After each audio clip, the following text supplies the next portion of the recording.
ಆತ್ಮೀಯರೇ, ಎನರ್ಟಿಕಲ್ ಮೀ ಚಾನಲಿನಲ್ಲಿ ನಾವು ಇವತ್ತು ಬಹಳಷ್ಟು ಪ್ರಶ್ನೆಗಳನ್ನು ನೋಡ್ಲಿಕ್ಕಿದೆ. ಈ ಪ್ರಶ್ನೆಗಳು ಅನೇಕ ಸಲ ಬೇರೆ ಬೇರೆ ಸಂದರ್ಭಗಳಲ್ಲಿ ಪರೀಕ್ಷೆ ಪತ್ರಿಕೆಗಳಲ್ಲಿ ಬಂದಂತದ್ದು. ಅದರಲ್ಲಿ ಕೆಲವೊಂದಷ್ಟನ್ನು ನಾನು ಆರಿಸಿ ಕೊಟ್ಟಿದ್ದೇನೆ. ಇದು ಈ ಸಲ ಬರಬಹುದು ಹೇಳುವಂತಹ ಪ್ರಶ್ನೆಗಳು. ಓಕೆ, ಇದರಲ್ಲಿ ಕೊಟ್ಟಂತಹ ಪ್ರಶ್ನೆಗಳಿಗೆ ಪೂರಕವಾದಂತಹ ಪಾಠಗಳನ್ನು ನಾನು ಹಾಕಿದ್ದೇನೆ. ಅದನ್ನು ಓದಿಕೊಂಡ್ರೆ ನಿಮಗೆ ಅದರ ಇನ್ನೂ ಅನೇಕ ಪ್ರಶ್ನೆಗಳು, ಅಂದ್ರೆ ಆ ನಿರ್ದಿಷ್ಟ ಕಾನ್ಸೆಪ್ಟ್ ನಲ್ಲಿ ಬರಬಹುದಾದಂತಹ ಅನೇಕ ಪ್ರಶ್ನೆಗಳಿಗೆ ನಿಮಗೆ ಉತ್ತರ ಸಿಗ್ತದೆ. ಯಾಕಂದ್ರೆ ನಾನು ಹಾಕಿದಂತಹ ಪಾಠಗಳ ಕೊನೆಯಲ್ಲಿ ಅಥವಾ ಅದರ ನೆಕ್ಸ್ಟ್ ವಿಡಿಯೋಗಳಲ್ಲಿ ನಾನು ಪ್ರಶ್ನೋತ್ತರಗಳನ್ನು ಕೊಟ್ಟಿದ್ದೇನೆ. ಖಂಡಿತವಾಗಿ ನೀವು ಸ್ಪರ್ಧಾತ್ಮಕ ಪರೀಕ್ಷೆಗೆ ಬರೆಯುವಂತವರೆಲ್ಲರೂ ಅದನ್ನು ಖಂಡಿತವಾಗಿ ನೋಡ್ಕೊಳ್ಬೇಕು. ನಾನು ನನ್ನ ಅನುಭವದಿಂದ ಹೇಳ್ತಾ ಇರುವಂತದ್ದು. ನಿಮಗೆ ಕೆಲವು ಕಾನ್ಸೆಪ್ಟ್ಗಳು ಕೊಟ್ಟಾಗ ಆ ಕಾನ್ಸೆಪ್ಟ್ಗಳಿಗೆ ಸರಿಯಾದಂತಹ ಪ್ರಶ್ನೆಗಳನ್ನು ನೀವು ನಿಮ್ಮಷ್ಟಕ್ಕೆ ಮಾಡಿಕೊಳ್ಳಿಕ್ಕೆ ಕಲಿಬೇಕು. ನಿಮ್ಮಷ್ಟಕ್ಕೆ ಮಾಡ್ಲಿಕ್ಕೆ ಆಗುದಿಲ್ಲ ಅಂತ ಇದ್ದವರಿಗೆ ನಾನು ಪ್ರಶ್ನೆಗಳನ್ನು ಹಾಕಿದ್ದೇನೆ. ಹಾಗಾಗಿ ನಾನು ನನ್ನ ವಿಡಿಯೋಗಳನ್ನು ನೋಡಿ ನಿಮಗೆ ತುಂಬಾ ಪ್ರಯೋಜನಗಳಾಗ್ತದೆ ಅಂತ ಹೇಳಿದ್ದು. ಅನೇಕರು ನಾವು ನಿಮ್ಮ ಸೈನ್ಸ್ ವಿಡಿಯೋಗಳನ್ನು ನೋಡಿದ ನಂತರ ಸೈನ್ಸ್ ಅಲ್ಲಿ ಇಂಟ್ರೆಸ್ಟ್ ಬಂದು ನಾವು ನೋಡ್ತಾ ಇದ್ದೇವೆ ಅಂತ ಹಾಕಿದ್ದಾರೆ. ಇದು ನನ್ನ ಅನುಭವಕ್ಕೆ ನೀವು ಕೊಟ್ಟಂತಹ ಒಂದು ಪ್ರತಿಫಲ ಅಥವಾ ಒಂದು ನನಗೆ ಇನ್ಸ್ಪಿರೇಷನ್ ಕೊಡ್ತಾ ಇದ್ದೀರಿ. ಹಾಗಾಗಿ ನನಗೆ ಬೇರೆ ಯಾವ ಪ್ರಯೋಜನಗಳು ಇಲ್ಲದಿದ್ರು ನನಗೆ ಸಿಕ್ಕಿದಂತಹ ಅವಕಾಶಗಳಲ್ಲಿ ಸಮಯದಲ್ಲಿ ನಾನು ನಿಮಗೊಂದಿಷ್ಟು ವಿಡಿಯೋಗಳನ್ನು ಮಾಡಿ ಹಾಕ್ತಾ ಇರೋದು. ಖಂಡಿತವಾಗಿ ಇನ್ನು ಕೆಲವೇ ದಿನಗಳಲ್ಲಿ ನೀವು TET GPSTR ಎಕ್ಸಾಮ್ಗಳನ್ನು ಬರೀಲಿಕ್ಕಿದ್ದೀರಲ್ಲ, ಇವುಗಳೆಲ್ಲ ತುಂಬಾ ಇಂಪಾರ್ಟೆಂಟ್ ಆಗಿರುವಂತದ್ದು. ಅಥವಾ ನಿಮ್ಮ ನಿತ್ಯ ಜೀವನಕ್ಕೂ ಇದು ತುಂಬಾ ಪ್ರಯೋಜನಕಾರಿ, ನಿಮಗೆ ಬೇಕಾಗ್ತದೆ. ಓಕೆ, ಗೊತ್ತಿರ್ಬೇಕು ಇದೆಲ್ಲ. ನೋಡಿ, ಇಲ್ಲಿ ಒಂದು ಪ್ರಶ್ನೆ ಕೊಟ್ಟಿದ್ದೇನೆ. ಭತ್ತದ ಗದ್ದೆಗಳಿಂದ ಮುಖ್ಯ ಮಾಲಿನ್ಯಕಾರಕ. ನಾನು ಇದನ್ನು ಬೇರೆ ವಿಡಿಯೋಗಳಲ್ಲಿ ಹೇಳಿರ್ಬೋದು, ಆದ್ರೆ ಇದು ಇಂಪಾರ್ಟೆಂಟ್ ಹೇಳುವಂತಹ ಲೆಕ್ಕದಲ್ಲಿ ನಾನು ಮತ್ತೆ ಪುನಃ ಈಗ ಆರಿಸಿ ನಾನು ಕ್ವಶನ್ಸ್ ಕೊಡ್ತಾ ಇರೋದು. ಓಕೆ, ಸ್ವಲ್ಪ ನೋಡ್ಕೊಳ್ಳಿ. ಭತ್ತದ ಗದ್ದೆಗಳಿಂದ ಮುಖ್ಯ ಮಾಲಿನ್ಯಕಾರಕ carbon monoxide, carbon dioxide, methane ಮತ್ತು ನೈಟ್ರಿಕ್ ಆಸಿಡ್ ಕೊಟ್ಟಿದ್ದಾರೆ ಇಲ್ಲಿ. ಅಂದ್ರೆ ಇಲ್ಲಿ ನಿಮಗೆ HNO3, CH4, CO2, CO ಹೀಗಿದ್ದದ್ದು ಕೂಡ ನೀವು ನೋಡಿಕೊಳ್ಬೇಕಾಗ್ತದೆ. NO2, NO ಈ ತರ ಎಲ್ಲ ಕೊಡ್ತಾರೆ. ಹಾಗಾಗಿ ನೀವು the main pollutant from rice field is ಅಂತ ಕೊಟ್ಟು ಅಲ್ಲಿ CO ಅಂದ್ರೆ ಏನು ಅಂತ ಗೊತ್ತಿಲ್ಲದಿದ್ರೆ ನಿಮಗೆ ಅದು ಹೌದೋ ಅಲ್ವೋ ಇದನ್ನು ಅಂದ್ರೆ ನಿಮಗೆ ಅಲ್ಲಿ ಮಾಲಿನ್ಯಕಾರಕಗಳು ಯಾವುದು ಅಂತ ನೆನಪಿಟ್ಟುಕೊಂಡು ಇದೆಲ್ಲ ನಿಮಗೆ ಕಷ್ಟ ಆಗ್ತದೆ. ಅದಕ್ಕೋಸ್ಕರ ನಾನು ಈ ತರದ ಪ್ರಶ್ನೆಗಳು ಬರ್ತದೆ ಅಂತ ತೋರಿಸ್ಲಿಕ್ಕೆ ಇಲ್ಲಿ ಉದ್ದಕ್ಕೆ ಅವರು ಅಕ್ಷರದಲ್ಲಿ ಕೊಟ್ರೆ ನಿಮಗೆ ಸ್ವಲ್ಪ ಬೇಗನೆ ಗೊತ್ತಾಗ್ತದೆ. ಈ ತರ ನಿಮಗೆ ಸಂಕೇತದಲ್ಲಿ ಕೊಟ್ರೆ ಅಥವಾ ಸೂತ್ರಗಳಲ್ಲಿ ಕೊಟ್ರೆ ನೀವು ಸೈನ್ಸ್ ತಗೊಳ್ಳದೇ ಇದ್ದವರು, PUC ನಂತರ ಸೈನ್ಸ್ ತಗೊಳ್ಳದೇ ಇದ್ದವರಿಗೆ ಸ್ವಲ್ಪ ಕಷ್ಟ ಆಗ್ತದೆ. ಅದಕ್ಕೋಸ್ಕರ ನಾನು ಹೇಳ್ತಾ ಇರೋದು ಭತ್ತದ ಗದ್ದೆಗಳಿಂದ ಮುಖ್ಯ ಮಾಲಿನ್ಯಕಾರಕ ಅಂತ ಹೇಳಿದ್ರೆ ಇದು ಯಾವ ಪಾಠದಲ್ಲಿ ಬರೋದು? ಹಸಿರುಮನೆ ಪರಿಣಾಮದಲ್ಲಿ ಬರ್ತದಲ್ಲ. ನಾನು ಹಸಿರುಮನೆ ಪರಿಣಾಮದಲ್ಲಿ ಇವುಗಳನ್ನೆಲ್ಲ ವಿವರಿಸಿದ್ದೇನೆ. ಅಲ್ಲಿ ಏನಾಗ್ತದೆ, ಯಾಕೆ ಆಗ್ತದೆ, ಆಗ ನಿಮಗೆ ಭತ್ತದ ಗದ್ದೆಯಲ್ಲಿ ಮಾಲಿನ್ಯಕಾರಕ ಹೇಳುವಾಗ ನಿಮಗೆ ತಕ್ಷಣ ಅಂದಾಜಾಗ್ತದೆ. ಅದಕ್ಕೋಸ್ಕರ ನಾನು ಹೇಳ್ತಾ ಇರೋದಷ್ಟೇ. ಈ ಪ್ರಶ್ನೆಗಳಿಗೆ ಹೆಚ್ಚಿನ ಉತ್ತರಗಳು ನಿಮಗೆ ಬೇಕು ಅಂತ ಇದ್ದಾಗ ನೀವು ನನ್ನ ಆ ವಿಡಿಯೋಗಳನ್ನು ನೋಡ್ಕೊಳ್ಬಹುದು. ಓಕೆ, ಹಾಗಾಗಿ ಸಬ್ಸ್ಕ್ರೈಬ್ ಮಾಡದಿದ್ದವರು ಸಬ್ಸ್ಕ್ರೈಬ್ ಮಾಡ್ಕೊಳ್ಳಿ, ನಿಮ್ಮ ಫ್ರೆಂಡ್ಸಿಗೂ ಶೇರ್ ಮಾಡಿ. ನೀವು ಶೇರ್ ಮಾಡೋದರಿಂದ ನಿಮಗೆ ಮತ್ತಷ್ಟು ಪ್ರಯೋಜನಗಳಾಗ್ತದೆ.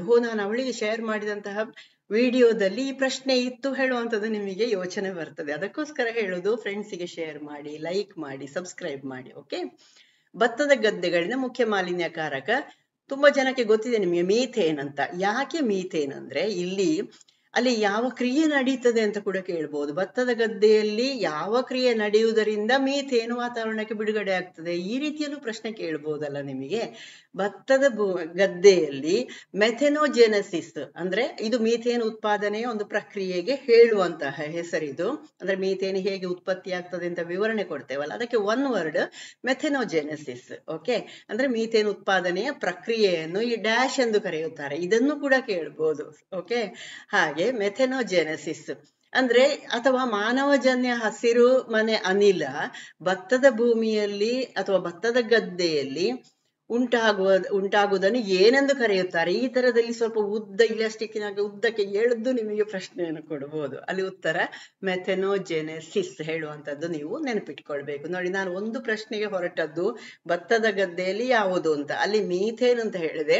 ಆ ಮೀಥೇನು ಉತ್ಪಾದನೆ ಆಗುವಂತಹ ಪ್ರಕ್ರಿಯೆಯನ್ನು ಏನು ಅಂತ ಕರೀತಾರೆ ಅಂತ ಕೇಳಿದ್ರೆ ಅಲ್ಲಿ ಮೆಥೆನೋಜೆನೆಸಿಸ್.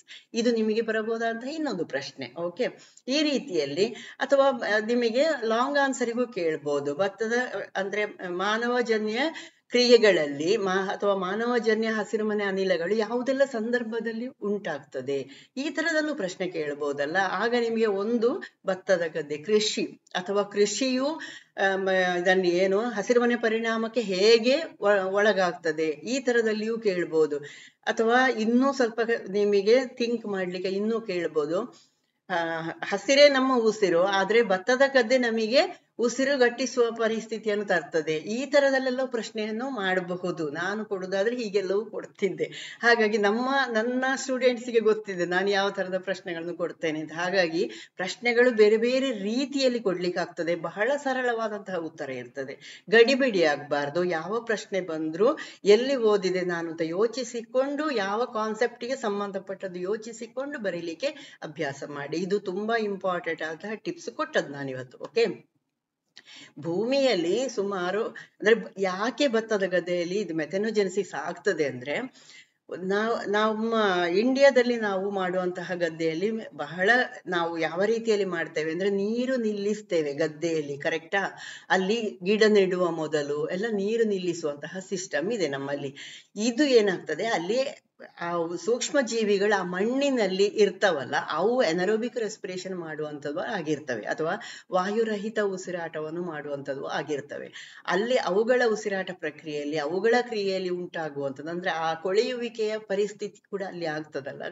ವಸ್ತುಗಳು ಅಥವಾ ಮಣ್ಣಿನಲ್ಲಿರುವಂತಹ ವಸ್ತುಗಳು, ಸಾವಯವ ವಸ್ತುಗಳು, ಇದರಿಂದಾಗಿ ಅಲ್ಲಿ ಮೀಥೇನ್ ಉಂಟಾಗ್ತದೆ. ಓಕೆ, ಅಂದ್ರೆ ಒಂದು ಪ್ರವಾಹ ಬಂದು ಮುಚ್ಚಿ ಹೋಗ್ತದೆ, ಅದರಿಂದಲೂ ಬಹಳ ಹೆಚ್ಚಿನ ಪ್ರಮಾಣದಲ್ಲಿ ಹಾಗೆ ಆಗ್ತದೆ. ಅಥವಾ ನಾವು ನೀರು ನಿಲ್ಲಿಸಿ ನಾವು ಗಿಡ ನೆಡುವಂತಹ ಸಿಸ್ಟಮ್ ನಮ್ಮಲ್ಲಿ ಇದೆ, ಅದರಿಂದಾಗಿಯೂ ಬರ್ತದೆ. ಮೆಥನೋಜೆನಿಸಿಸ್ ಆಗ್ಲಿಕ್ಕೆ ಆ ಗದ್ದೆಯಲ್ಲಿ ನಿಲ್ಲುವ ನೀರು ಕಾರಣ ಆಗಿರ್ತದೆ. ಓಕೆ, ಇದು ಕೂಡ ನೀವು ನೆನಪಿಟ್ಕೊಳ್ಬೇಕು. ಅಥವಾ ಹೀಗೂ ಕೇಳ್ಬೋದು, ಸಾಂಪ್ರದಾಯಿಕ ಪದ್ಧತಿಯಲ್ಲಿ ಭತ್ತದ ಗದ್ದೆಯಲ್ಲಿ ಹೆಚ್ಚು ಪ್ರಮಾಣದಲ್ಲಿ ಮೀಥೇನ್ ಉತ್ಪತ್ತಿ ಆಗ್ತದೆ, ಇದಕ್ಕೆ ಕಾರಣ ಏನಿರಬಹುದು? ಈ ತರದಲ್ಲೂ ನಿಮಗೆ ಒನ್ ವರ್ಡ್ಗೆ ನಿಮಗೆ ಕೇಳ್ಬೋದು. ಯಾವುದು GPSTRR ಪರೀಕ್ಷೆಯಲ್ಲೆಲ್ಲ ಕೇಳ್ಬಹುದು. ಆಗ ನಿಮಗೆ ಹೇಳ್ಬೇಕಾದದ್ದೇನು, ಅಲ್ಲಿ ನಿಂತಹ ನೀರಿನಲ್ಲಿ ಅಂತ, ಅಲ್ಲಿ ಗದ್ದೆಯಲ್ಲಿ ನೀರು ನಿಲ್ಲಿಸ್ತಾರೆ, ಅದರಿಂದಾಗಿ ಹೇಳುವಂಥದ್ದು ನಿಮಗೆ ಸ್ಪಷ್ಟವಾಗಿ ನೆನಪಿರ್ಬೇಕು. Paddy lands are considered to be a major source of anthropogenic greenhouse gas emissions through methanogenesis. Methanogenesis is a process of methane production. ಅದನ್ನೊಂದು ನೆನಪಿಟ್ಕೊಳ್ಳಿ. A microbial process that is strictly restricted to paddy fields. ಹಾಗಾಗಿ ಹೇಳಿದ್ ನಾನು, ಭತ್ತದ ಗದ್ದೆ ಅಂತಲೇ ಹೇಳಿಯೇ ಈ ಪ್ರಶ್ನೆಯನ್ನು ಕೊಡ್ಬೋದು. ಈ ತರದಲ್ಲೆಲ್ಲ ಪ್ರಶ್ನೆಯನ್ನು ಕೇಳ್ಬೋದು. ಓಕೆ, ನೆಕ್ಸ್ಟ್ ಎರಡನೇ ಪ್ರಶ್ನೆ ನೋಡುವ. ದೇಹದ ಯಾವ ಭಾಗದಲ್ಲಿ ಪ್ರೋಟೀನಿನ ಜೀರ್ಣಕ್ರಿಯೆ ಪ್ರಾರಂಭ ಆಗ್ತದೆ? ಪ್ರೋಟೀನಿನ ಜೀರ್ಣಕ್ರಿಯೆ ಬಾಯಿಯಲ್ಲಿ ಖಂಡಿತ ಆಗೋದಿಲ್ಲ ಹೇಳುವಂಥದ್ದು ನೆನ್ಪಿಟ್ಕೊಳ್ಳಿ. ಬಾಯಿಯಲ್ಲಿ ಜಗಿಯುವಾಗ ಯಾವುದು ದೊಡ್ಡ ದೊಡ್ಡ ಪಿಷ್ಟ ಇದ್ದದ್ದು ಸಕ್ಕರೆಗಳಾಗಿ ಮಾರ್ಪಡುದು ಅಷ್ಟೇ. ಸಕ್ಕರೆ ಆದ್ರೂ ಸಾಕಾಗೋದಿಲ್ಲ, ಅದು ನಮ್ಮ ದೇಹಕ್ಕೆ ಬರೋದಿಲ್ಲ. ಅದು ಸಣ್ಣ ಕರುಳಿಗೆ ಹೋದ ನಂತರ ಅದು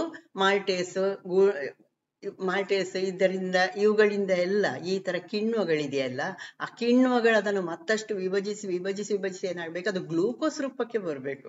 ಯಾವುದು? ಕಾರ್ಬೋಹೈಡ್ರೇಟ್. ಇಲ್ಲಿ ಕೇಳಿದ್ದನ್ನ ಪ್ರೋಟೀನಿನಲ್ಲಿ ಜೀರ್ಣಕ್ರಿಯೆ ಆಗಿ ಅಮೈನೋ ಆಮ್ಲಗಳಾಗಬೇಕು. ಅಮೈನೋ ಆಮ್ಲಗಳಾಗಿ ಸಣ್ಣ ಸಣ್ಣ ಕಣಗಳಾಗಿ ಅದು ಒಡಿಬೇಕು. ಆ ಕ್ರಿಯೆ ಆಗುವಂಥದ್ದು ಕರುಳಿನಲ್ಲಿ. ಆದ್ರೆ ಇಲ್ಲಿ ಪ್ರೋಟೀನ್ ಜೀರ್ಣಕ್ರಿಯೆ ಪ್ರಾರಂಭ ಆಗೋದು ಎಲ್ಲಿ ಅಂತ ಕೇಳಿದ್ದು. ಪ್ರಾರಂಭ ಆಗೋದು ಇಲ್ಲಿ ಆಪ್ಷನ್ ಏನ್ ಕೊಟ್ಟಿದ್ದಾರೆ, ಬಾಯಿ, ಮೌತ್, ಹೊಟ್ಟೆ, ಸ್ಟಾಮಕ್, ಡಿಯೋಡಿನಮ್. ಇಲ್ಲಿ ಡಿಯೋಡಿನಮ್ ಹೇಳಿದ್ದು ಯಾಕೆ ಹೇಳಿ, ಇನ್ನೊಂದ್ಸತಿ ಈ ತರದಲ್ಲಿ ಕೇಳ್ಬೋದು. ಡಿಯೋಡಿನಮ್ಮಿನಲ್ಲಿ ಬಂದು ಸೇರುವಂತಹ ಕಿಣ್ವಗಳು ಯಾವುದೆಲ್ಲ ಅಂತ ಕೇಳ್ಬೋದು. ಪಿತ್ತರಸ ಮತ್ತು ಮೇದೋಜೀರಕ ರಸ ಎರಡು ಅಲ್ಲಿ ಬಂದು ಸೇರ್ತದೆ, ಎಲ್ಲಿ? ಡಿಯೋಡಿನಮ್ ಭಾಗದಲ್ಲಿ. ಇದು ಕೂಡ ಒಂದು ಪ್ರಶ್ನೆ ಬರ್ಬೋದು. ಅಥವಾ ಜೀರ್ಣಾಂಗ ವ್ಯೂಹದಲ್ಲಿ ಯು ಆಕಾರದಲ್ಲಿ ಇರುವಂತಹ ಭಾಗ ಯಾವುದು ಅಂತ ಕೂಡ ಕೇಳಬಹುದು. ಅದು ಕೂಡ ಆನ್ಸರ್ ನಿಮಗೆ ಡಿಯೋಡಿನಮ್. ಓಕೆ, ಅಥವಾ ಇದು ಯಾವುದು, ಮೇದೋಜೀರಕ ಗ್ರಂಥಿಯಿಂದ ಬಿಡುಗಡೆ ಆಗುವಂತಹ ರಸ ಎಲ್ಲಿ ಬಂದು ಸೇರ್ತದೆ, ಅಥವಾ ಇನ್ಸುಲಿನ್ ಎಲ್ಲಿಂದ ಬಂದು ಸೇರ್ತದೆ, ಈ ತರದಲ್ಲೆಲ್ಲ ಪ್ರಶ್ನೆ ಕೇಳ್ಬೋದು. ಅದು ಎಲ್ಲಿಂದ ಬಿಡುಗಡೆ ಆಗ್ತದೆ ಏನು ಅಂತ ಆಗ ನಿಮ್ಮ ಯೋಚನೆ ಬರಬೇಕು. ಪ್ಲಸ್ ಈ ಜೀರ್ಣಾಂಗ ವ್ಯೂಹದ ಚಿತ್ರ ನಿಮ್ಮ ಮನಸ್ಸಿನಲ್ಲಿ ಮೂಡ್ಬೇಕು. ಓಕೆ, ಇದೆಲ್ಲ ನೀವು ಓದುತ್ತಾ ಕಲ್ಪಿಸಿಕೊಳ್ತಾ ಹೋಗ್ಬೇಕು. ಸುಮ್ಮನೆ ವಿಡಿಯೋ ನೋಡ್ತಾ ಹೋಗ್ಬೇಡಿ ಅಥವಾ ಓದ್ತಾ ಹೋಗ್ಬೇಡಿ. ಡಿಯೋಡಿನಮ್ ಭಾಗದ ಬಗ್ಗೆ ಈ ತರದಲ್ಲಿ ಪ್ರಶ್ನೆ ಕೇಳ್ಬೋದು. ಇನ್ನು ಸಣ್ಣ ಕರುಳು ಇಲ್ಲಿ ಒಂದು ಆಪ್ಷನ್, ಅಥವಾ ಕರುಳು ಒಂದು ಆಪ್ಷನ್ ಕೇಳಿದ್ದಾರೆ. ಕರುಳಿನಲ್ಲಿ ದೊಡ್ಡ ಕರುಳು ಮತ್ತೆ ಸಣ್ಣ ಕರುಳು ಇದೆ ಅಲ್ವಾ. ಸಪೂರ ಉದ್ದದ ಸುಮಾರು 20 ಅಡಿ ಉದ್ದದ ಭಾಗ ಯಾವುದು ನಮ್ಮ ದೇಹದಲ್ಲಿ ಅಂತ ಕೇಳಬಹುದು. ಒಂದೇ ಅಂಗ, ಅದರ ಹೆಸರೇನು ಅಂತ ಕೇಳಬಹುದು. ಆಗ ನೀವು ಸಣ್ಣ ಕರುಳು ಅಂತ ಉತ್ತರ ಬರಿಬೇಕು. ಅಥವಾ ಇನ್ನೊಂದು ರೀತಿಯಲ್ಲಿ ಕೇಳಬಹುದು, ಜೀರ್ಣಕ್ರಿಯೆ ಅತ್ಯಂತ ಹೆಚ್ಚು ಪ್ರಮಾಣದಲ್ಲಿ ಆಗುವಂಥದ್ದು ಮತ್ತು ಹೀರುವಿಕೆ, ಪೋಷಕಾಂಶಗಳ ಹೀರುವಿಕೆ ಆಗುವಂಥದ್ದು ಹೆಚ್ಚು ಪ್ರಮಾಣದಲ್ಲಿ ಯಾವ ಭಾಗದಲ್ಲಿ ಅಂತ ಕೇಳಬಹುದು. ಹೆಚ್ಚು ಪ್ರಮಾಣದಲ್ಲಿ ಅಂತಲ್ಲಿ ಯಾಕೆ ಕೇಳ್ತಾರೆ ಅಂದ್ರೆ, ಅಲ್ಲಿ ದೊಡ್ಡ ಕರುಳಿನಲ್ಲಿಯೂ ಸ್ವಲ್ಪ ಹೀರುವಿಕೆ ಆಗ್ತದೆ ಅಲ್ಲ, ಹಾಗಾಗಿ ಹೇಳಿದ್ ನಾನು ಸಣ್ಣ ಕರುಳು ಅಂತ. ಆಗ ನಿಮ್ಮ ಉತ್ತರ ಆಗ್ಬೇಕು. ವಿಲ್ಲೈಗಳು ಎಲ್ಲಿ ಕಂಡು ಬರ್ತದೆ ಅಂತ ಕೇಳ್ಬೋದು. ಅದು ಕೂಡ ಸಣ್ಣ ಕರುಳಿನ ಒಳಭಾಗದಲ್ಲಿ ಬೆರಳಿನ ಆಕಾರದ ರಚನೆಗಳು. ಅಂದ್ರೆ ಸಣ್ಣ ಕರುಳು ಸಣ್ಣ ಪೈಪ್, ಸುಮ್ನೆ ಟೊಳ್ಳು ಪೈಪ್ ಅಲ್ಲ, ಅದರಲ್ಲಿ ಹೀಗೆ ಬೆರಳಿನ ಆಕಾರದಲ್ಲಿ, ಅಂದ್ರೆ ಒಂದು ಬೆರಳು ಎರಡು ಬೆರಳುಗಳ ಮಧ್ಯೆ ನಾವು ಎರಡು ಕೈಯನ್ನು ಹೀಗೆ ಜೋಡಿಸ್ಕೊಳ್ತೇವಲ್ಲ, ಈ ತರದಲ್ಲಿ ರಚನೆಗಳಿರ್ತದೆ. ಅಂದ್ರೆ ಅವುಗಳ ಮಧ್ಯದಲ್ಲಿ ಅದು ಆಹಾರ ನಿಧಾನವಾಗಿ ಹಾದು ಹೋಗುವಾಗ ಅಲ್ಲಿರುವಂತಹ ರಕ್ತನಾಳಗಳು ಅಥವಾ ಲೋಮನಾಳಗಳ ಬಲೆ ಇರ್ತದಲ್ಲ, ಅದು ಈ ಆಹಾರವನ್ನು, ಅಂದ್ರೆ ಆಹಾರ ಅತ್ಯಂತ ಸರಳ ರೂಪಕ್ಕೆ ಬಂದಿರ್ತದಲ್ಲ, ಅಲ್ಲಿ ಗ್ಲೂಕೋಸ್, ಅಮೈನೋ ಆಮ್ಲ, ಮೇದೋ ಆಮ್ಲದ ರೂಪಕ್ಕೆ ಬಂದಿರ್ತದೆ. ಅದನ್ನು ಹೀರುವಿಕೆ ಆಗ್ಬೇಕಿದ್ರೆ ಅಲ್ಲಿ ಏಕಕೋಶ ಪದರದ ರಚನೆ ಇರ್ಬೇಕು. ಅದು ವಿಲ್ಲೈಯಲ್ಲಿರೋದು. ನೋಡಿ, ನಾನು ಎಲ್ಲಿಂದ ಹೊರಟು ಎಲ್ಲಿ ಯಾವ ವಿವರಣೆ ಕೊಡ್ತಾ ಇದ್ದೇನೆ. ಇಲ್ಲಿ ಬಾಯಿಯಲ್ಲಿ ಏನಾಗ್ತದೆ, ಹೊಟ್ಟೆಯಲ್ಲಿ ಏನಾಗ್ತದೆ, ಡಿಯೋಡಿನಮ್ ಅಲ್ಲಿ ಏನಿದೆ, ಸಣ್ಣ ಕರುಳಿನ ಬಗ್ಗೆ ಎಲ್ಲ ಬಹಳಷ್ಟು ಪ್ರಶ್ನೆಗಳು ಬರ್ಬೋದು. ಯಾಕೆ ಹೇಳಿದ್ ನಾನು ಅಂದ್ರೆ, ಇದು ನಮ್ಮ ದೇಹದ್ದೇ ಭಾಗ, ಇದರ ಬಗ್ಗೆನೇ ನಮಗೆ ಗೊತ್ತಿಲ್ಲದಿದ್ರೆ ಹೇಗಾಗ್ತದೆ ಅಲ್ವಾ. ಅದಕ್ಕೋಸ್ಕರ ಯಾವ ಪರೀಕ್ಷೆಗಾದ್ರೂ, ಇದು RRBಗೂ ಇದರಲ್ಲಿ ಪ್ರಶ್ನೆಗಳು ಬರ್ತದೆ, PSI ಯಲ್ಲಿಯೂ ಬರ್ತದೆ, ಎಲ್ಲ ಸ್ಪರ್ಧಾತ್ಮಕ ಪರೀಕ್ಷೆಗಳಲ್ಲಿ ಇದು ಬಂದೇ ಬರ್ತದೆ, ಈ ತರದ ಪ್ರಶ್ನೆಗಳು. ಯಾಕೆ ಹೇಳಿ, ನಮ್ಮ ದೇಹದ ಒಳಗಿನ ರಚನೆಗಳು ಅಲ್ವಾ. ಸಣ್ಣ ಕರುಳಿನಲ್ಲಿ ಆಯ್ತು. ಇಲ್ಲಿ ಈಗ ದೇಹದ ಯಾವ ಭಾಗದಲ್ಲಿ ಪ್ರೋಟೀನ್ ಜೀರ್ಣಕ್ರಿಯೆ ಪ್ರಾರಂಭ ಆಗ್ತದೆ ಅಂತ ಕೇಳಿದ್ರೆ, ನಿಮ್ಮ ಉತ್ತರ ಸ್ಟಾರ್ಟ್ ಆಗುದು ಎಲ್ಲಿ ಅಂತ ಕೇಳಿದ್ರೆ ಸ್ಟಾಮಕ್ ಅಲ್ಲಿ. ಸ್ಟಾಮಕ್ ಅಲ್ಲಿ ಅಂದ್ರೆ ನಮ್ಮ ದೇಹದಲ್ಲಿರುವಂತಹ ಜಠರದ ಭಾಗದಲ್ಲಿ, ಹೊಟ್ಟೆ ಅಂದ್ರೆ ಇಲ್ಲಿ ಜಠರದ ಭಾಗವನ್ನು ಹೇಳುದು, ಜಠರದ ಭಾಗದಲ್ಲಿ ಇಲ್ಲಿ HCl ಬಿಡುಗಡೆ ಆಗ್ತದಲ್ಲ, ಈ HCl ಆಹಾರವನ್ನು ಆಮ್ಲೀಯವಾಗಿ ಮಾಡ್ತದೆ. ಅದರ ಜೊತೆಗೆ ಪೆಪ್ಸಿನ್ ಕಿಣ್ವ ಬಿಡುಗಡೆ ಆಗ್ತದೆ. ಈ ಆಮ್ಲೀಯ ಆದ ಕೂಡಲೇ ಅಲ್ಲಿರುವಂತಹ ಸೂಕ್ಷ್ಮ ಜೀವಿಗಳು ಸಾಯುವುದು ಮಾತ್ರ ಅಲ್ಲ, ಆ ಪ್ರೋಟೀನ್ ಪೆಪ್ಟೈಡ್ಗಳಾಗಿ, ಅಂದ್ರೆ ಸ್ವಲ್ಪ ದೊಡ್ಡ ದೊಡ್ಡ ಅಮೈನೋ ಆಮ್ಲಗಳ ಗುಂಪು ಅದು ಪೆಪ್ಟೈಡ್ಗಳಂದ್ರೆ.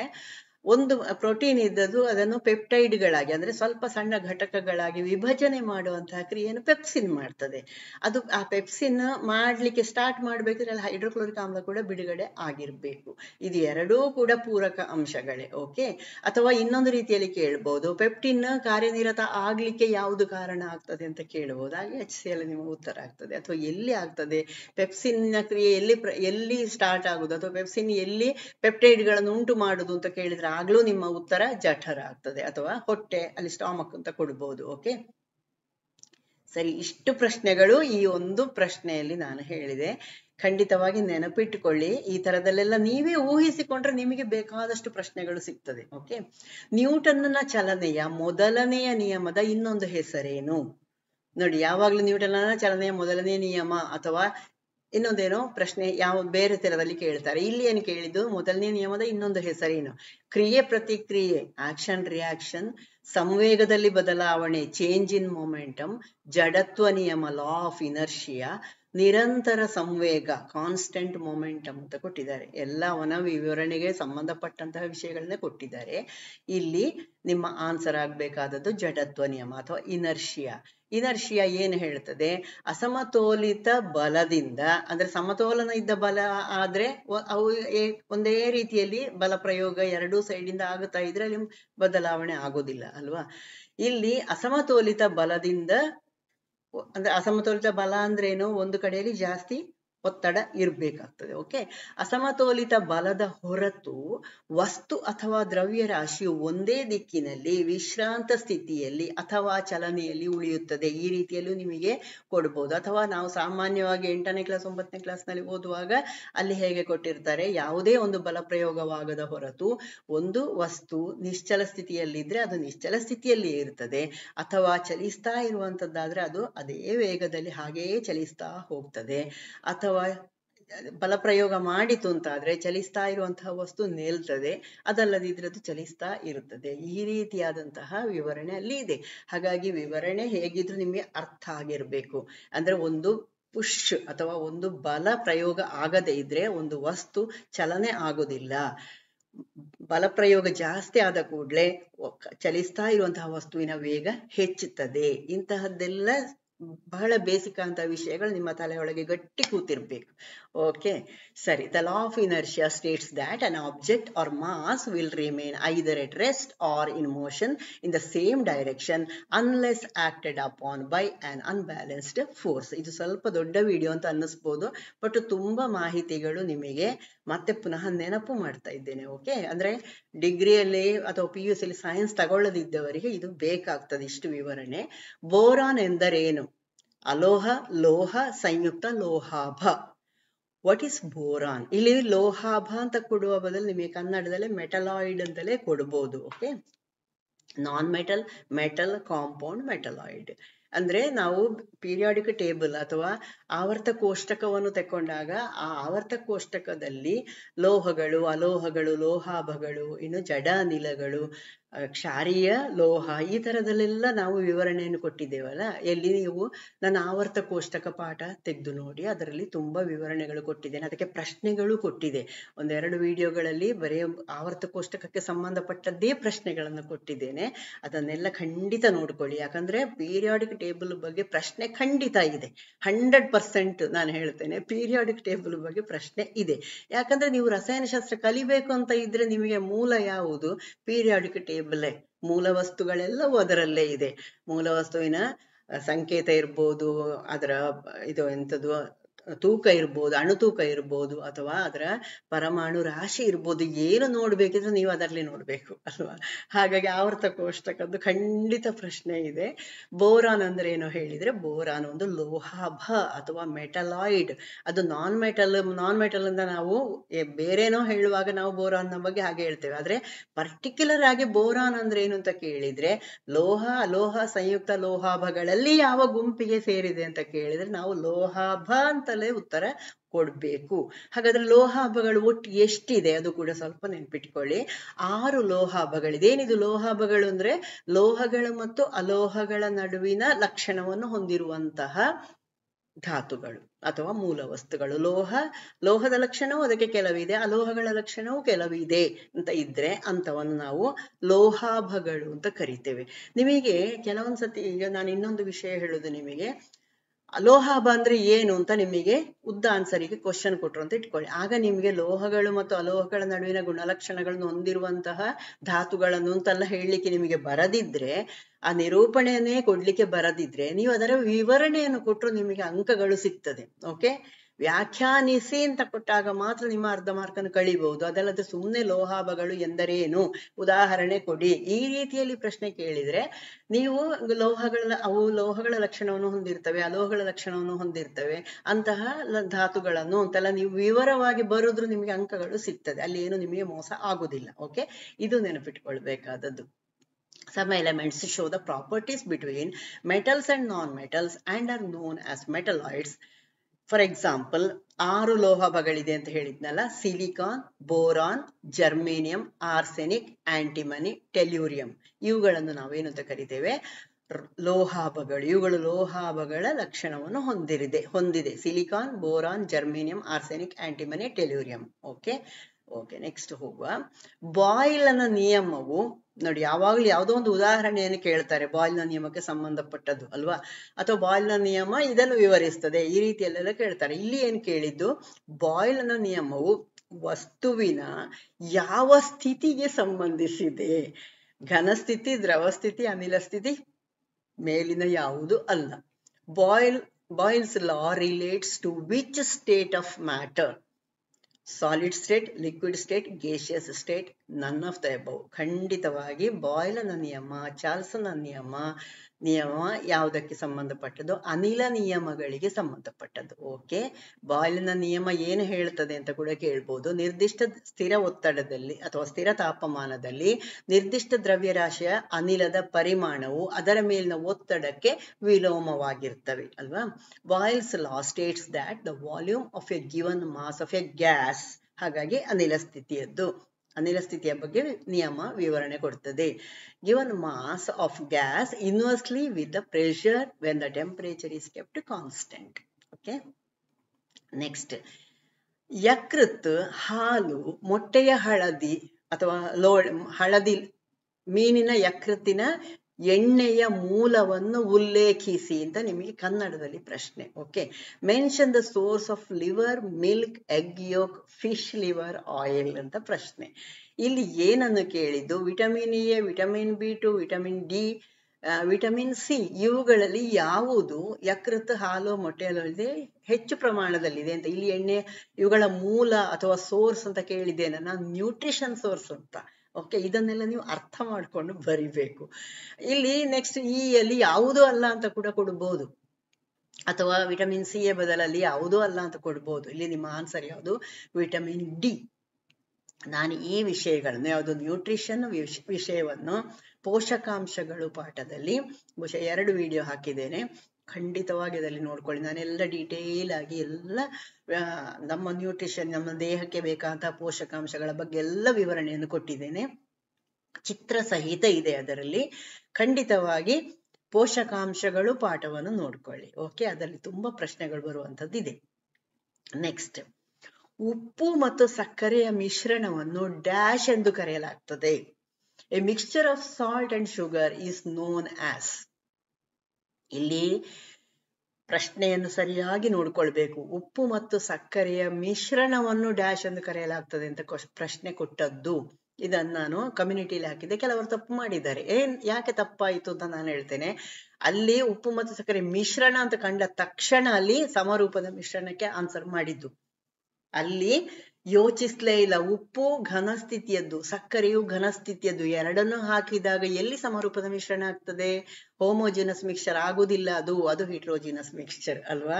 ಅಸಮರೂಪದ ಮಿಶ್ರಣ ಅಂದ್ರೆ ಏನು? ಅದರ ಘಟಕಗಳನ್ನು ನಿಮಗೆ ಬರಿಗಣ್ಣಿಗೆ ಗುರುತಿಸ್ಲಿಕ್ಕೆ ಆಗ್ತದೆ ಅಲ್ವಾ, ಬರಿಗಣ್ಣಿಗೆ ಗುರುತಿಸ್ಲಿಕ್ಕೆ ಆಗ್ತದೆ. ಉಪ್ಪು ಮತ್ತು ಸಕ್ಕರೆಯನ್ನು ಒಟ್ಟಿಗೆ ಹಾಕಿ ಕಾಣುದಿಲ್ವ ನಿಮಗೆ? ಉಪ್ಪು ಯಾವುದು ಸಕ್ಕರೆ ಯಾವುದು ಅಂತ ಗೊತ್ತಾಗ್ತದೆ. 2 ಹರಳುಗಳೇ ಆದ್ರೂ ಕೂಡ ಸಕ್ಕರೆಯ ಹರಳುಗಳು ಸ್ವಲ್ಪ ಪಾರದರ್ಶಕ ಇದೆ, ನೀವು ಗುರುತಿಸ್ತೀರಿ ಕೂಡ್ಲೆ ಅಲ್ವಾ.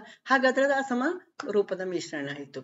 ಹಾಗಾದ್ರೆ ಸಮರೂಪದ ಮಿಶ್ರಣ ಹೇಳಿದ್ರೆ ಏನಾಗ್ಬೇಕು? ಅಲ್ಲಿ ಘಟಕಗಳನ್ನು ಕಾಣಬಾರ್ದು, ನಾವು ಘಟಕಗಳನ್ನು ಕಾಣಬಾರ್ದು. ಇಲ್ಲಿ ಘಟಕಗಳು ಕಾಣ್ತದೆ. A mixture in which its components do not mix with each other and the distribution of components in different parts of the mixture is not uniform, it is called heterogeneous mixture ಅಂತ heterogeneous mixture ಗೆ ವಿವರಣೆ ಕೊಡುದು ಅಲ್ವಾ. Homogeneous ಆದ್ರೆ ಏನು? ಅಲ್ಲಿ ಯಾವುದೇ ಘಟಕ ಕಾಣಿಸೋದಿಲ್ಲ. ಈಗ ನೀವು 1 ಲೋಟ ನಾನು ದ್ರಾವಣ ಕೊಟ್ಟಿದ್ದೇನೆ, ಇದರಲ್ಲಿ ಏನೆಲ್ಲ ಹಾಕಿದ್ದೀರಿ ಅಂತ ನಾನು ಕೇಳ್ತೇನೆ. ನಾನು ಅದರಲ್ಲಿ ಉಪ್ಪು ಹಾಕಿರ್ತೇನೆ, ಸಕ್ಕರೆಯು ಹಾಕಿರ್ತೇನೆ, ನಿಮಗೆ ಯಾವುದು ಅಂತ ಗೊತ್ತಾಗುದಿಲ್ಲ. ಮರಳನ್ನು ಹಾಕಿದ್ರೆ ನೀವು ಸುಲಭವಾಗಿ ಹೇಳ್ತೀರಿ, ಯಾಕೆ? ತಳದಲ್ಲಿ ಕಾಣಿಸ್ತದೆ, ಇದರಲ್ಲಿ ನೀರು ಮತ್ತು ಮರಳು ಇದು ಅಂತ ಹೇಳ್ತೀರಿ. ಆದ್ರೆ ಉಪ್ಪು ಮತ್ತು ಸಕ್ಕರೆ ಗೊತ್ತಾಗ್ತದ ನಿಮಗೆ? ಇಲ್ಲ. ಅಂದ್ರೆ ಅದು ಕರಗಿದೆ ಅಂತ ಆದ್ರೆ ನಿಮಗೆ ಗುರುತಿಸ್ಲಿಕ್ಕೆ ಆಗುದಿಲ್ಲ, ಅದು ಸಮರೂಪದ ಮಿಶ್ರಣ ಆಗಿರ್ತದೆ. ನೀವು ಘಟಕಗಳನ್ನು ಪ್ರತ್ಯೇಕವಾಗಿ ನೋಡ್ಲಿಕ್ಕೆ ಆಗದೆ, ಘಟಕಗಳು ಹೇಳಿದ್ದೇನೆ ನಾನು, ನೀವು ಹಾಕಿದಂತಹ ವಸ್ತುಗಳನ್ನು. ಓಕೆ. ನೆಕ್ಸ್ಟ್, ನ್ಯೂಟನ್ನ ಚಲನೆಯ 2ನೇ ನಿಯಮದ ಪ್ರಕಾರ ಪ್ರತಿ ಏಕಮಾನ ಸಮಯಕ್ಕೆ ಸಂವೇಗದಲ್ಲಿನ ಬದಲಾವಣೆಯು ಡ್ಯಾಶ್ಗೆ ಸಮಾನವಾಗಿರುತ್ತದೆ. ಪ್ರಶ್ನೆ ಏನು? ನ್ಯೂಟನ್ನ ಚಲನೆಯ 2ನೇ ನಿಯಮದ ಪ್ರಕಾರ ಪ್ರತಿ ಏಕಮಾನ ಸಮಯಕ್ಕೆ ಸಂವೇಗದಲ್ಲಿನ ಬದಲಾವಣೆಯು ಡ್ಯಾಶ್ಗೆ ಸಮವಾಗಿರ್ತದೆ. ಬಲ, ಶಕ್ತಿ, ವೇಗೋತ್ಕರ್ಷ, ಕೆಲಸ. According to Newton's second law of motion, change in momentum per unit time is equal to force, energy, acceleration, work. ಹೀಗಿದ್ದದ್ದು ಬಂದ ತಕ್ಷಣ ನೀವು ಆ ನಿಯಮವನ್ನು ಯೋಚಿಸಿಕೊಳ್ಬೇಕು, ಸೂತ್ರವನ್ನು ನೆನಪಿಸಿಕೊಳ್ಬೇಕು. 2ನೇ ನಿಯಮದಲ್ಲಿ ಸಂವೇಗವನ್ನು ವಿವರಣೆ ಕೊಡುದವ, ಕರೆಕ್ಟಾ? ಅಲ್ಲಿ ಸಂವೇಗ ಅಂತ ಬಂದ ತಕ್ಷಣ ನಿಮಗೆ F = ma ನೆನಪಾಗ್ಬೇಕು. F ಅಂದ್ರೆ ಏನು? ಮೊಮೆಂಟಮ್ ಭಾಗಿಸು ಸಮಯದಲ್ಲಿನ ಬದಲಾವಣೆ ಅಲ್ವಾ. ಚೇಂಜ್ ಇನ್ ಮೊಮೆಂಟಮ್ ಭಾಗಿಸು ಟೈಮ್ ಅಲ್ಲಿ. ಹಾಗಾಗಿ F = ma ಅಂತ ನೀವು ತಕೊಂಡದಲ್ವಾ. ಇಲ್ಲಿ m ಅಂದ್ರೆ ವಸ್ತುವಿನ ದ್ರವ್ಯರಾಶಿ, a ಅಂದ್ರೆ ವೇಗೋತ್ಕರ್ಷ, ಅದು ನೆನಪಿರ್ಬೇಕು. ಹಾಗಾಗಿ ಇದು ಯಾವುದಕ್ಕೆ ಸಂಬಂಧಪಟ್ಟಿತು? ನ್ಯೂಟನ್ನ ಚಲನೆಯ 2ನೇ ನಿಯಮ ಬಲಕ್ಕೆ ಸಂಬಂಧಪಟ್ಟದ್ದು. ಓಕೆ, ಈ ತರದಲ್ಲಿ ನಿಮ್ಮನ್ನು ಸ್ವಲ್ಪ ಯೋಚನೆಗೆ ಒಳಗೆ ಆಗುವ ಹಾಗೆ ಮಾಡಬಹುದು. ನೆನಪಿಟ್ಕೊಳ್ಳಿ, ಫಸ್ಟ್ ಲಾ ಆಫ್ ಮೋಷನ್ ಅನ್ನು ಲಾ ಆಫ್ ಇನರ್ಷಿಯಾ ಅಂತ ಕರೀತಾರೆ, ಸೆಕೆಂಡ್ ಲಾ ಅನ್ನು ಲಾ ಆಫ್ ಆಕ್ಸಲರೇಷನ್ ಅಂತ ಕರೀತಾರೆ, ಅಥವಾ ಸಂವೇಗದ ಬದಲಾವಣೆಯ ಬಗ್ಗೆ ಅಂತ ಕರೀತಾರೆ. Law of action and reaction ಅಂತ ನಿಮ್ಮ ಥರ್ಡ್ ಲಾ ಅನ್ನು ಕರೀತಾರೆ. ಇದು ಮಲ್ಟಿಪಲ್ ಚಾಯ್ಸ್ಗೆ ಕೇಳಬಹುದಾದ ಸೆಕೆಂಡ್ ಲಾ ಏನು ಅಂತ ಹೇಳ್ತಾರೆ, ಲಾ ಆಫ್ ಆಕ್ಸಲರೇಷನ್. ಓಕೆ, ಈ ತರದ್ದೆಲ್ಲ ಪ್ರಶ್ನೆಗಳು ಬರಬಹುದು ಅಂತ ತಲೆಯಲ್ಲಿ ಇಟ್ಕೊಳ್ಳಿ. ಸಮುದ್ರದ ನೀರನ್ನು ಯಾವ ಪ್ರಕ್ರಿಯೆಯಿಂದ ಶುದ್ಧೀಕರಿಸಬಹುದು? ಇದು ಇನ್ನೊಂದು ನಿಮಗೆ ಕನ್ಫ್ಯೂಷನ್ ಆಗುವಂತಹ ಪ್ರಶ್ನೆ. By which process can sea water be purified? ಬಾಷ್ಪೀಕರಣ ಎವಾಪರೇಷನ್, ಆಂಶಿಕ ಭಟ್ಟಿ ಇಳಿಸುವಿಕೆ ಫ್ರಾಕ್ಷನಲ್ ಡಿಸ್ಟಿಲೇಷನ್, ಶೋಧನೆ ಫಿಲ್ಟ್ರೇಷನ್, ಭಟ್ಟಿ ಇಳಿಸುವಿಕೆ ಡಿಸ್ಟಿಲೇಷನ್ ಇಲ್ಲಿ ಕೊಟ್ಟಿದ್ದಾರೆ. ಇಲ್ಲಿ ಸಮುದ್ರದ ನೀರನ್ನು ಶುದ್ಧೀಕರಿಸುವಂಥದ್ದು ಅಂತ ಕೇಳಿದವಳು ಇಲ್ಲಿ ನೀರಿಗೆ ಸಂಬಂಧಪಟ್ಟಿದ್ದದು. ಸಮುದ್ರ, ಉಪ್ಪು ನೀರು, ಅದರಲ್ಲಿರುವ ನೀರಿಗೆ ಸಂಬಂಧಪಟ್ಟ ಪ್ರಶ್ನೆ ಅಂತ ನೀವು ತಲೆಗೆ ತೆಕ್ಕೊಂಡು ನಂತರ ಆನ್ಸರ್ ಮಾಡಬೇಕು. ಆನ್ಸರ್ ಯಾವ್ದಾಗ್ತದೆ ಆಗ ಭಟ್ಟಿ ಇಳಿಸುವಿಕೆ ಆಗ್ತದೆ. ಯಾಕೆ? ಬಾಷ್ಪೀಕರಣ ಮಾಡಿದ್ರೆ ನಿಮಗೆ ಆ ದ್ರಾವಣದಲ್ಲಿ ಕರಗಿದಂತಹ ಘನ ವಸ್ತು ಸಿಗುದು. ನೀರೆಲ್ಲ ಆವಿಯಾಗಿ ಹೋಗಿರ್ತದೆ, ನೀವು ಆವಿಯನ್ನು ಸಂಗ್ರಹ ಮಾಡುವುದೇ ಇಲ್ಲ ಬಾಷ್ಪೀಕರಣ ಕ್ರಿಯೆಯಲ್ಲಿ. ಅಲ್ಲಿ ಅಡಿಯಲ್ಲಿ ಉಳಿದದ್ದು ಏನು ಅದು ನಿಮಗೆ ಸಿಕ್ಕುವುದು. ಹಾಗಾಗಿ ನಿಮಗೆ ಉಪ್ಪಲ್ಲ ಬೇಕಾದದ್ದು, ನಿಮಗೆ ನೀರು ಬೇಕಾದದ್ದಲ್ವಾ. ಆಂಶಿಕ ಭಟ್ಟಿ ಇಳಿಸುವಿಕೆ ಇಲ್ಲಿ ಅವಶ್ಯಕತೆ ಇಲ್ಲ. ಆಂಶಿಕ ಭಟ್ಟಿ ಇಳಿಸುವಿಕೆ ಮಾಡುದು ಯಾವಾಗ? ಒಂದು ದ್ರಾವಣ ಇರ್ತದೆ, ಅದರಲ್ಲಿ 4-5 ದ್ರಾವಣಗಳು ಕರಗಿಕೊಂಡಿದ್ರೆ, ದ್ರಾವಣಗಳ ಮಿಶ್ರಣ ಆಗಿದ್ರೆ, ಉದಾಹರಣೆಗೆ ಪೆಟ್ರೋಲಿಯಂನಲ್ಲಿ ಅನೇಕ ದ್ರಾವಣಗಳು ಕರಗಿಕೊಂಡಿರ್ತದೆ, ಅದನ್ನು ಪ್ರತ್ಯೇಕ ಮಾಡ್ಲಿಕ್ಕೆ ನಿಮಗೆ ಭಟ್ಟಿ ಇಳಿಸುವಿಕೆ ಆಗ್ಬೇಕು. ಪೆಟ್ರೋಲ್, ಡೀಸೆಲ್, ಗ್ಯಾಸೋಲಿನ್ ಈ ತರದ್ದೆಲ್ಲ ಬೇರೆ ಬೇರೆ ಘಟಕಗಳು ಅದರಲ್ಲಿ ಇರ್ತದೆ. ಅದನ್ನು ಪ್ರತ್ಯೇಕ ಮಾಡ್ಲಿಕ್ಕೆ ಅಂದ್ರೆ ಅವುಗಳ ಕುದಿಯುವ ಬಿಂದು ಬೇರೆ ಬೇರೆ ಇರಬೇಕು. ಅದರ ಪ್ರಕಾರ ನೀವು ಬೇರೆ ಬೇರೆ ಮಾಡುವಂಥದ್ದು. ಶೋಧನೆ ಅಂದ್ರೇನು? ಇದು ನೀರಿನಲ್ಲಿ ತೇಲಾಡುವಂತಹ ವಸ್ತುಗಳನ್ನು ಅಥವಾ ಕರಗದೆ ಇದ್ದ ವಸ್ತುಗಳನ್ನು ಎಲ್ಲ ಶೋಧಿಸಿ ಬರೇ ದ್ರವ ಮತ್ತು ಇಲ್ಲಿ ಮೇಲ್ಗಡೆ ಏನೇನು ಕಲ್ಲು ಮಣ್ಣು ಏನಿದೆ ಅದು ಎಲ್ಲವೂ ನಿಮಗೆ ಮೇಲಿಗೆ ಸಿಗುವಂಥದ್ದು ಅಲ್ವಾ. ಫಿಲ್ಟ್ರೇಟ್ ಮಾಡುವಾಗ ಅಥವಾ ಶೋಧನಾ ಪತ್ರ ಅಥವಾ ಬಟ್ಟೆಯಲ್ಲಿ ನೀವು ಅರಿಸುದಿದ್ರು ಅಥವಾ ಟೀ ಮಾಡುವಾಗಲೂ ಟೀಯ ಘನ ರೂಪದೆಲ್ಲ ಮೇಲೆ ನಿಲ್ತದೆ, ಚಹಾ ಅಡಿಗೆ ಬರ್ತದೆ ಅಲ್ವಾ. ಇಲ್ಲಿ ಘನ ಮತ್ತು ದ್ರವಗಳನ್ನು ಪ್ರತ್ಯೇಕ ಮಾಡ್ಲಿಕ್ಕೆ ಇರುವಂಥದ್ದು. ಹಾಗಾಗಿ ಅದು ಅಲ್ಲ. ಹಾಗಾಗಿ ಭಟ್ಟಿ ಇಳಿಸುವಿಕೆ ಅಂದ್ರೇನು? ನೀರನ್ನು ಅಥವಾ ದ್ರಾವಣವನ್ನು ಕುದಿಸಿ ಆವಿಯಾಗಿಸಿ ಆ ಆವಿಯನ್ನು ತಣಿಸಿದಾಗ ನಿಮಗೆ ನೀರು ಸಿಗುವಂಥದ್ದು. ನಿಮಗೆ ಶುದ್ಧ ನೀರಲ್ಲಿ ಸಿಗ್ತದೆ, ಲವಣಗಳು ಪ್ರತ್ಯೇಕ ಆಗ್ತದೆ, ನೀರು ಕೂಡ ಪ್ರತ್ಯೇಕ ಆಗ್ತದೆ. ಅಥವಾ ನಿಮಗೆ ಇದೇ ಪ್ರಶ್ನೆ ನೀನು ಹೇಗೆ ಕೇಳ್ಬಹುದು, ಉಪ್ಪು ನೀರಿನಿಂದ ಅಥವಾ ಸಮುದ್ರದ ನೀರಿನಿಂದ ಉಪ್ಪು ಮತ್ತು ನೀರನ್ನು ಪಡೆಯಬೇಕಾಗಿದೆ, ಯಾವ ವಿಧಾನ ಒಳ್ಳೇದಿದಕ್ಕೆ ಅಂತ. ಆಗ್ಲೂ ನಿಮಗೆ ಆನ್ಸರ್ ಭಟ್ಟಿ ಇಳಿಸುವಿಕೆ. ಯಾಕೆ? ಅಲ್ಲಿ ಘನರೂಪದ ಉಪ್ಪು ಸಿಗ್ತದೆ, ದ್ರವ ರೂಪದ ನೀರು ಸಿಗ್ತದೆ. ಓಕೆ, ಪೆಟ್ರೋಲಿಯಂ ನೆಕ್ಸ್ಟ್ ಪ್ರಶ್ನೆ. ಪೆಟ್ರೋಲಿಯಂ ಬೆಂಕಿಗಾಗಿ ಯಾವ ರೀತಿಯ ಅಗ್ನಿಶಾಮಕವನ್ನು ಬಳಸಲಾಗ್ತದೆ? ಪೌಡರ್ ವಿಧ, ದ್ರವ ವಿಧ, ಸೋಡಾ ಆಸಿಡ್ ವಿಧ, ನೊರೆ ವಿಧ. ಇದು 4 ಕೂಡ ಏನು? ಅಗ್ನಿಶಾಮಕದ ವಿಧಗಳು. ಅಗ್ನಿಶಾಮಕದ ವಿಧಗಳು ಯಾವುದೆಲ್ಲ ಅಂತ ಕೇಳಿದ್ರೆ ನೀವು ಪೌಡರ್ ರೂಪದ್ದಿರ್ತದೆ, ದ್ರವ ವಿಧದ್ದಿರ್ತದೆ ಅಥವಾ ಅಂದ್ರೆ ದ್ರವಗಳನ್ನು ಬಳಸುವಂಥದ್ದು, ಸೋಡಾ ಆಸಿಡ್ ವಿಧಾನ ಇದೆ, ನೊರೆ ಒಂದು ವಸ್ತುವಿನ ಮೇಲೆ ನೊರೆಯನ್ನು ಹರಡುವ ಹಾಗೆ ಮಾಡುವಂಥದ್ದು, ಅಂದ್ರೆ ಉರಿಯುತ್ತಿರುವಂತಹ ವಸ್ತುವಿನ ಮೇಲೆ ನೊರೆ ಆವರಣ ಆಗುವ ಹಾಗೆ ಮಾಡುವಂಥದ್ದು. ಇದು ಅಗ್ನಿಶಾಮಕದ ವಿಧಗಳು ಇದು. ಓಕೆ, ಇದರಲ್ಲಿ ಯಾವ ವಿಧವನ್ನು ಪೆಟ್ರೋಲಿಯಂನ ಬೆಂಕಿಗೆ ಬಳಸ್ತೇವೆ? ಪೆಟ್ರೋಲಿಯಂ ಉರಿಯುವುದು ಹೇಗೆ? ಇದು ವ್ಯಾಪಕ ದಹನ ಆಗುವಂಥದ್ದು. ವ್ಯಾಪಕ ದಹನ ಅಂದ್ರೇನು? ಒಂದು ಪೆಟ್ರೋಲ್ ಉದ್ದಕ್ಕೆ ಚೆಲ್ಲಿದೆ ಅಂತ ಇಟ್ಕೊಳ್ಳಿ, ಒಂದು ಬದಿಗೆ ಬೆಂಕಿ ತಾಗಿದ್ರೆ ಒಂದೇ ಸತಿಗೆ ಬಗ್ ಅಂತ ಇಡೀ ಹೊತ್ತಿ ಹೋಗ್ತದೆ. ವ್ಯಾಪಕ ದಹನಕ್ಕೆ ಇನ್ನೊಂದು ಉದಾಹರಣೆ ಏನು? ನಿಮ್ಮ ಮನೆಯಲ್ಲಿರುವಂತಹ ಗ್ಯಾಸ್ ಲೀಕೇಜ್ ಆದ್ರೆ ವ್ಯಾಪಕ ದಹನ ಆಗ್ತದೆ. ಇದೆಲ್ಲ ದಹನ ಕ್ರಿಯೆಯ ವಿಧಗಳನ್ನು ಹಾಕಿದ್ದೇನೆ, ಅದರಲ್ಲಿ ಇದೆ. ಓಕೆ, ಇದು ಕೂಡ ಇಂಪಾರ್ಟೆಂಟ್ ಆಗಿರುವಂತಹ ವಿಷಯಗಳು. ಇಲ್ಲಿ ಅಲ್ಲಿ ಅಗ್ನಿಶಾಮಕ ಅಂದ್ರೆ ಏನು ಅದರನ್ನೆಲ್ಲ ವಿವರಣೆ ಅಲ್ಲಿ ಕೊಟ್ಟಿದ್ದೇನೆ ನಾನು. ದಯವಿಟ್ಟು ಆ ಪಾಠವನ್ನು ನೋಡ್ಕೊಳ್ಳಿ. ಓಕೆ, ನಾನು 2018ರಿಂದಲೇ ನಾನು ವಿಡಿಯೋಗಳನ್ನು ಹಾಕ್ಲಿಕ್ಕೆ ಪ್ರಾರಂಭ ಮಾಡಿದ್ದೇನೆ. ನಾನು ಆಗ ಪಾಠಗಳನ್ನು ತುಂಬಾ ಹಾಕ್ತಾ ಇದ್ದೆ, ಆ ಪಾಠಕ್ಕೆ ಸಂಬಂಧಿಸಿದಂತಹ ಪ್ರಶ್ನೆಗಳನ್ನು ಅಲ್ಲಿ ಕೊಡ್ತಾ ಇದ್ದೆ. ಈಗ ನಾನು ಬರೇ ಇಂಪಾರ್ಟೆಂಟ್ ಆಗಿರುವಂತಹ ಪ್ರಶ್ನೆಗಳನ್ನು ಹೆಕ್ಕಿ ಕೊಡ್ತಾ ಇದ್ದೇನೆ. ಯಾಕಂದ್ರೆ ನೀವು ಆ ವಿಡಿಯೋಗಳನ್ನೆಲ್ಲ ನೋಡ್ಕೊಂಡು ಇದನ್ನು ನೋಡಿ ಅಂತ. ಓಕೆ, ಪೆಟ್ರೋಲಿಯಂ ಇಲ್ಲಿ ಅಗ್ನಿಶಾಮಕ ಅಂದ್ರೆ ಏನು, ದಹನ ಕ್ರಿಯೆಯ ವಿಧಗಳು ಯಾವುದು, ಅದರಿಂದ ಉಂಟಾಗುವಂತಹ ವಸ್ತುಗಳು ಏನು, ಅದೆಲ್ಲ ನಾನು ಹಾಕಿ ಆಗಿದೆ. ಖಂಡಿತವಾಗಿ ಸಬ್ಸ್ಕ್ರೈಬ್ ಮಾಡಿದ್ರು ಸಬ್ಸ್ಕ್ರೈಬ್ ಮಾಡ್ಕೊಂಡು ನೋಡಿ. ಓಕೆ, ಇಲ್ಲಿ ಯಾವುದು? Which type of fire extinguisher is used for petroleum fire? Powder type, liquid type, soda acid type ಮತ್ತು ಫೋಮ್ ಟೈಪ್. ಖಂಡಿತವಾಗಿ ಇಲ್ಲಿ ನೊರೆ ವಿಧಾನವನ್ನು ಉಪಯೋಗ ಮಾಡ್ತಾರೆ. ಯಾಕಂದ್ರೆ ನೊರೆ ಆಮ್ಲಜನಕದ ಸಂಪರ್ಕವನ್ನು ತಪ್ಪಿಸ್ಲಿಕ್ಕೆ ಅದರೊಟ್ಟಿಗೆ ಹೋಗುವಂಥದ್ದು. ಇಲ್ಲಿ ಘನ ರೂಪದನ್ನು ಹಾಕಿದ್ರೆ ಅಷ್ಟು ಸುಲಭಕ್ಕೆ ಅಷ್ಟು ಪಕ್ಕನೆ ಬೆಂಕಿ ನಂದುದಿಲ್ಲ. ಓಕೆ, ವ್ಯಾಪಕ ದಹನ ಆಗುತ್ತಾ ಇರುವಾಗ ಆಗುದಿಲ್ಲ. ಇನ್ನು ದ್ರವ ಹಾಕಿದ್ರೆ ಇಡೀ ಹರಡ್ತದೆ ಅಲ್ವಾ, ಹಾಗಾಗಿ ಪೌಡರ್ ವಿಧಾನವೂ ಆಗುದಿಲ್ಲ, ನೊರೆ ವಿಧಾನವೇ ಆಗ್ಬೇಕು ಇಲ್ಲಿ. Okay, for petroleum gas, a foam type fire extinguisher is typically used. Foam extinguishers create a blanket of foam that covers the fuel and prevents the contact of oxygen with the fire, thereby extinguishing the flames. This is effective for liquid fuel fire. ಇಲ್ಲಿ petroleum ಅಂತ ಕೊಡದೆ ದ್ರವ ವಸ್ತು ಒಂದು ಉರಿತಾ ಇದೆ, ಅಲ್ಲಿ ಯಾವುದೋ ಒಂದು ದ್ರವ ವಸ್ತು ಉರಿತಾ ಇದೆ, ಆಗ ಏನು ಮಾಡುದು, ಈ ರೀತಿಯಲ್ಲಿ ಕೇಳ್ಬೋದು. ಓಕೆ, ಅನಿಲದಲ್ಲಿ ವ್ಯಾಪಕ ದಹನ ಆಗುವಾಗ ಈ ನೊರೆಯನ್ನು ನೀವು ಹಾಕಿದ್ರೆ ಆಗುದಿಲ್ಲ. ಅನಿಲದಲ್ಲಿ ಆಗುವಾಗ ಏನಾಗ್ಬೇಕು, ಅಲ್ಲಿ ಕಾರ್ಬನ್ ಡೈಆಕ್ಸೈಡ್ ಅನ್ನು ಅನಿಲ ರೂಪದನ್ನು ಇಲ್ಲಿ ದ್ರವವಿದ ಪೌಡರ್ ಇದೆ ಅದನ್ನು ಕೊಡ್ಲಿಲ್ಲ. ಸೋಡಾ ಆಸಿಡ್ ಮಾದರಿಯನ್ನು ಬಳಸಬಹುದು, ಅಥವಾ ಏನು ಯಾವುದೇ ಕಾರ್ಬನ್ ಡೈಆಕ್ಸೈಡ್ ಅನ್ನೇ ಹಾಯಿಸಿಕೊಂಡು ನಂದಿಸಬಹುದು. ಓಕೆ, ನೆಕ್ಸ್ಟ್ ಪ್ರಶ್ನೆಯನ್ನು ಸರಿ ನೋಡ್ಕೊಳ್ಬೇಕು. ಅದು ಯಾವ ರೀತಿಯ ದಹನ ಕ್ರಿಯೆ ಅನ್ನುವಂಥದ್ದು ಕೂಡ ತಲೆಯಲ್ಲಿ ಇರಬೇಕು. ಸೂರ್ಯನಿಂದ ಭೂಮಿಯನ್ನು ತಲುಪಲು ಬೆಳಕು ಎಷ್ಟು ಸಮಯ ತೆಗೆದುಕೊಳ್ಳುತ್ತದೆ? ಸುಮಾರು 4 ನಿಮಿಷ, 8 ನಿಮಿಷ, 24 ನಿಮಿಷ, 24 ಗಂಟೆ. How long does light take to reach the earth from the sun? ಇದು ಸಾಮಾನ್ಯವಾಗಿ ಕೇಳುವಂತಹ ಪ್ರಶ್ನೆ. ಇದಕ್ಕೆ ಉತ್ತರ ನೀವು ಬರೀತೀರಿ, ಸುಮಾರು 8 ನಿಮಿಷ ಅಂತ.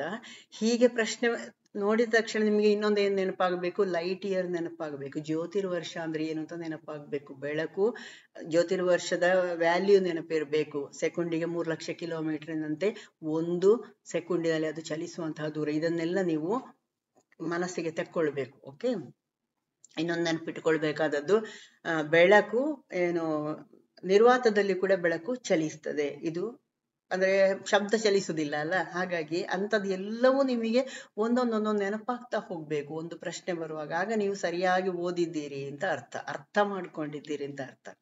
ಓಕೆ, ಇನ್ನೊಂದು ಲಾಸ್ಟ್ ಪ್ರಶ್ನೆ ನೋಡುವ.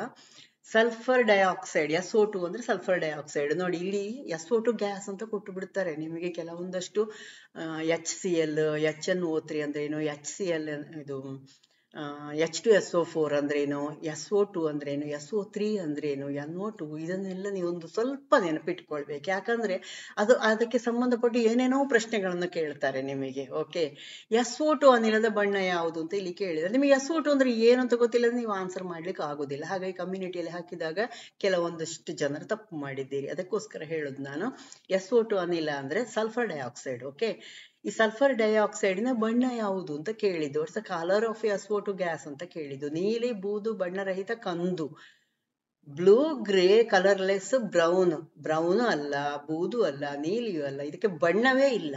ಹಾಗಾದ್ರೆ ಸಲ್ಫರ್ ಡೈಆಕ್ಸೈಡ್ ಅಂತ ಗೊತ್ತಾಗೋದು ಹೇಗೆ? ಕೆಟ್ಟ ವಾಸನೆ ಇರ್ತದೆ ಅದಕ್ಕೆ, ಪಂಜೆಂಟ್ ಸ್ಮೆಲ್, ಒಂಥರ ಉಸಿರು ಕಟ್ಟಿಸುವ ಹಾಗೆ ಪಂಜೆಂಟ್ ಸ್ಮೆಲ್ ಅಂತ ಹೇಳ್ತೇವೆ ಅದನ್ನು. Pungent smell.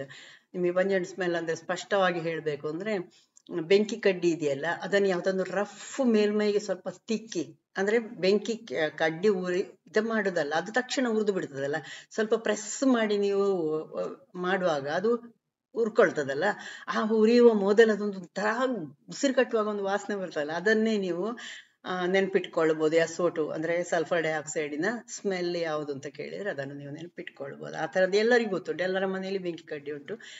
ಗೊತ್ತಿಲ್ಲದಿದ್ರೆ ಅದರ ಸ್ಮೆಲ್ ನೋಡ್ಕೊಳ್ಳಿ. ಓಕೆ, ಇದಿಷ್ಟು ಪ್ರಶ್ನೆಗಳಲ್ಲಿ ಬಹಳಷ್ಟು ವಿಷಯಗಳನ್ನು ನಾನು ಹೇಳಿದ್ದೇನೆ.